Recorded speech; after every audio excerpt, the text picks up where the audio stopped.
સૌપ્રથમ તો હું જનતાનો ખૂબ આભાર માનું છું કે અમે પ્રચાર શરૂ કરી દીધો છે અને લોકોનો ખૂબ સારો સાથ સહકાર મળી રહ્યો છે, લોકોના આશીર્વાદ મળી રહ્યા છે. અને જ્યારે મેં શરૂઆતમાં કીધું હતું, બધા જ ઇન્ટરવ્યૂઝમાં હું કહી ચૂકી છું કે મારે લોકોને મળવું છે, મને મળવાનો મોકો નહોતો મળ્યો અને બધાને મળીને મને ખૂબ જ આનંદ થયો. લોકો ખૂબ બધા આશીર્વાદ પણ આપી રહ્યા છે, ખૂબ બધી શુભેચ્છાઓ પણ આપી રહ્યા છે.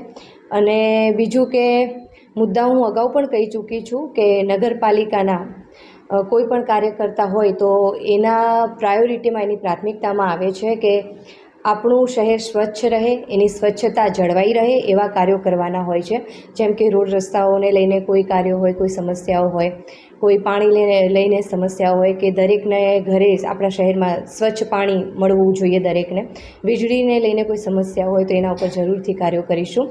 અને બીજું કે આજ રોજ ગુજરાતમાં ખૂબ સારું નામ છે અને મારા મોટા ભાઈ છે એવા જિગ્નેશભાઈ બારોટ, તેઓ આજે મારા ઘરે આવ્યા અને ખૂબ જ સારું લાગ્યું. તેઓ એક આજે મહેમાન બનીને નહીં પણ એક ઘરના સદસ્ય બનીને આવ્યા છે. મારા ભાઈના નાતે તેઓ આજે આવ્યા છે અને આજે અહીંયા મારા ઘરે આવીને અમારા દરેક ઉમેદવારોની અને ઉના નગરપાલિકાના દરેક ઉમેદવારોની તેઓએ હિંમત વધારી છે. ભારતીય જનતા પાર્ટીના તમામ ઉમેદવારોની હિંમત વધારી છે.